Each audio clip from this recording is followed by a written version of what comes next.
যে আমি চৌরাস্তার মধ্যে দাঁড়ায় আছি, কোন দিকে যাবো বুঝতে পারতেছি না। এটা হলো বাংলাদেশের রাজনীতি, এখন হলো চৌরাস্তার মধ্যে দাঁড়ায় আছি। মাসুদ ভাই, আপনাকে দিয়ে আলোচনাটা শুরু করতে চাই। আমি যখনই অনুষ্ঠান করি আপনাকে দিয়ে শুরু করি।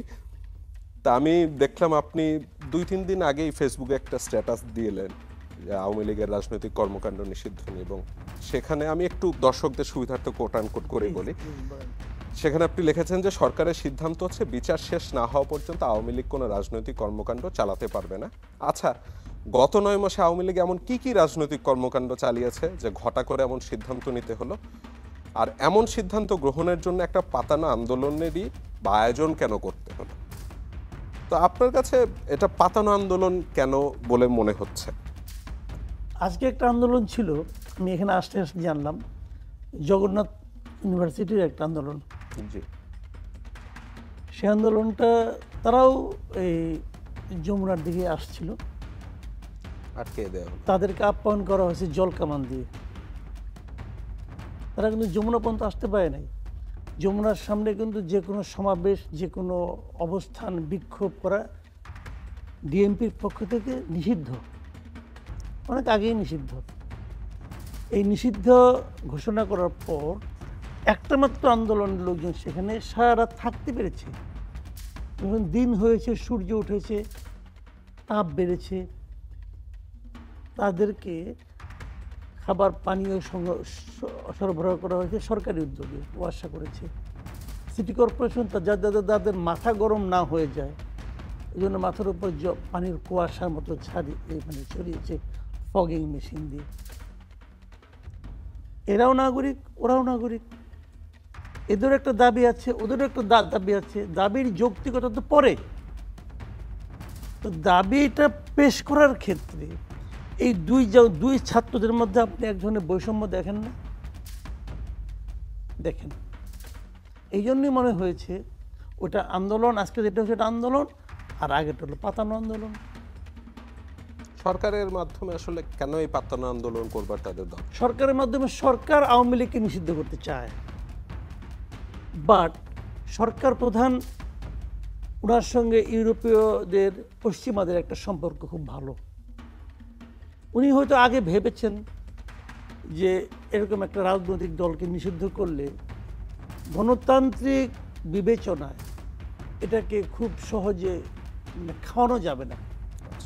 এই জন্য আমি নিজে শুনেছি উনি কমপক্ষে 3টা আন্তর্জাতিক গণমাধ্যমকে উনি বলেছেন যে কোনো রাজনৈতিক দলকে নিষিদ্ধ করার পরিকল্পনা এই সরকারের নেই, উনি বলেছেন। কিন্তু এখন উনি যদি এই সরকার, উনি তো এই সরকার, এখন উনি সরকার প্রধান, আর উনি যদি আওয়ামী লীগকে নিষিদ্ধ করে দেন, তাহলে ওনাকে প্রশ্ন করবে না? আপনি তো বলছেন দিবেন না, নিষিদ্ধ করবেন না, এখন করলেন কেন? উনি কি জবাব দিবেন? উনার একটু জবাব দরকার ছিল। যে কারণে উনি ওনাদেরকে বলছেন বাবারা তোমরা করো। আমি যেন বলতে পারি যে যারা জুলাই আন্দোলন করেছিল তারাই এখন এটা চাচ্ছে, এবং এই জন্য তারা এই শাহবাগ ব্লকেট করেছে, আমার এখানে অবস্থান ধর্মঘট করেছে, অমুক করেছে, তমুক করেছে, এবং এই জন্য এই চাপ ব্যাপারে আমি করে দিয়েছি। আমি জনগণের কথা শুনেছি। এই যে কথা বলার যে অজুহাতটা, এটা তৈরি করার জন্য ওনাকে এই নাটকটা করতে হয়েছে, এবং এটা পাতানো নাটক, এতে আমার কোনো সন্দেহ নাই।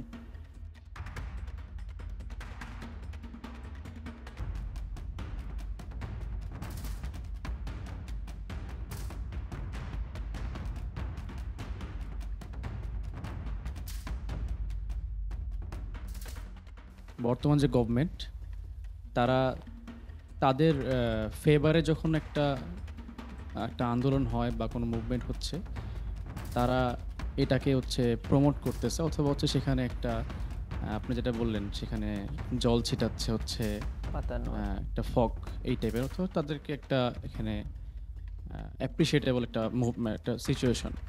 আবার হচ্ছে যখন এমন একটা সিচুয়েশন আসলো যেটা গভর্নমেন্টের এগেনস্টে একটা বিক্ষোভ সূচক বা কিছু, তখন হচ্ছে একটু ভিন্ন রকম তারা অ্যাপ্রোচ করছে।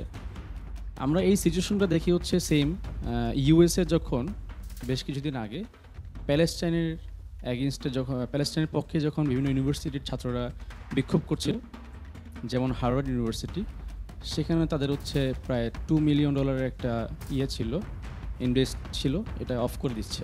অর্থাৎ আমার কোশ্চেনটা হচ্ছে, এই ধরনের সিচুয়েশন বাংলাদেশ বলি বা ইউএস বলি, সব জায়গাতেই রেজিমের এগেনস্টে অথবা রেজিম যেটা মনে করে সেটার এগেনস্টে যখন কোনো কথাবার্তা আসে, তারা এটাকে নাকচ করে দেয় এবং এটাকে এনিহাউ ডিমোরালাইজ করার ট্রাই করে। অর্থাৎ এই প্রবলেমটা কোথায়? এটা কি আসলে বাংলাদেশের 53 বছর ইতিহাসে আমরা সেম জিনিসটা দেখছি? ইউএসএ অথবা হচ্ছে বড় বড় কান্ট্রিগুলোতেও সেম। মানে প্রবলেমটা আসলে কোথায়? কেন আসলে এই ধরনের ঘটনা ঘটতেছে? মাসুদ ভাই। প্রবলেমটা হলো মানসিকতায়। কেউ সমালোচনা পছন্দ করে না, সবাই চায় যে তাকে সবাই প্রশংসা করুক, সে যেটা করছে সেই কাজটা যে ভালো করছে এটাই সবাই বলুক, সবাই চায়। এবং সবারই মতলব হলো, এটা হলো হিউম্যান নেচার, এটা আপনিও চান আমিও চাই, এটাই বৈশিষ্ট্য আমাদের, যে আমরা কখনো আমার সমালোচনাটাকে নিতে পারি না। কোনো লিডারকে দেখবেন না সে বলবে যে আগে যেটা বলেছিলাম ওটা তখন আমি ওইভাবে ভাবছিলাম, আমার ভাবনায় চেঞ্জ আসছে, অথবা আমি বুঝতে পারছি এটা আমার ঠিক হয় না, এটা কেউ বলবে না।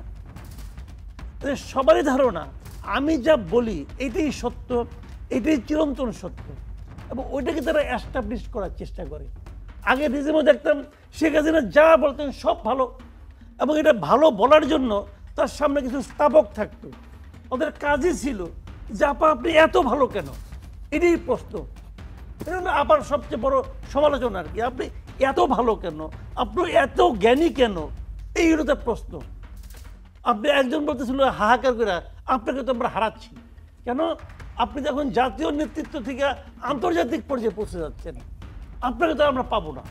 মানে হাহাকারের নমুনাটা দেখেন, এগুলি কেন হয়? কারণ উনি এটা শুনতে পছন্দ করেন বলেই কিন্তু হয়।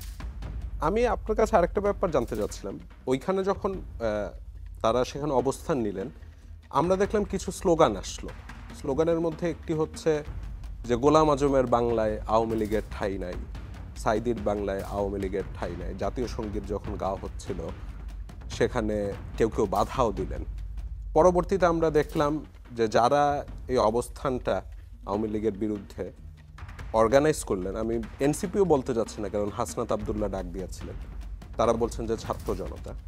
তো এনসিপির পক্ষ থেকে বলা হলো যে 71-এর রাজনীতিকে ফেলে আসলে বাংলাদেশের রাজনীতি করা সম্ভব না, 71-কে ভুলে যায়। বাংলাদেশের রাজনীতির ন্যারেটিভটা আসলে এখন কোন দিকে যাচ্ছে? ওই যে বলে না যে আমি চৌরাস্তার মধ্যে দাঁড়ায় আছি, কোন দিকে যাবো বুঝতে পারতেছি না। এটা হলো বাংলাদেশের রাজনীতি, এখন হলো চৌরাস্তার মধ্যে দাঁড়ায় আছি, এবং শাহবাগের ওই মোড়টা আসলে কিন্তু চৌরাস্তা। তো বিষয়টা কেন আমি বলি আপনাদেরকে, দেখেন জুলাই আন্দোলনের সময় সমস্তগুলি পার্টি, মানে আওয়ামী লীগ এবং আওয়ামী লীগের যারা ঘনিষ্ঠ এরা বাদে আর পুরো বাংলাদেশ কিন্তু এক হয়ে গেছিল, বাংলাদেশের সমস্ত পলিটিক্যাল পার্টি এক হয়ে গেছিল, এবং এদের সঙ্গে এরা সামনে ছিল, এদের সঙ্গে দেশের একদম আপামর জনগণ এক হয়ে গেছিল। গৃহবধূ ভাই, সে তার বাচ্চাকে হাতে ধরে নিয়ে এসে পড়ছে।